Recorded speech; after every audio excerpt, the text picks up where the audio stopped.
आज सकाळ सकाळी आमच्या घरी आले होते पाहुणे. सगळीकडे नुसता धूमधडाका घालून अजून कसा धूमधडाका करता येईल त्याची चर्चा करत बसले होते. मम्मीचा उपवास होता म्हणून दुकानात जाऊन मम्मीला फराळाचं घेऊन आले.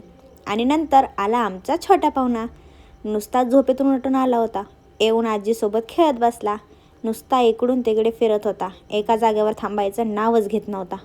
प्रिशा पण आली आणि त्याच्यासोबत खेळत बसली. मला काही काम नाही म्हणून मम्मीने लावलं कामाला.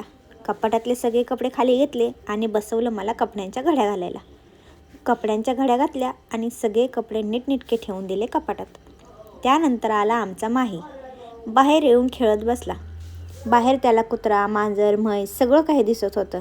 त्यांना बघून तो खूप खुश होत होता. कुत्र्याचं पिल्लू बघून त्याला असं वाटत होतं की त्याला घेऊन बसावं जवळ.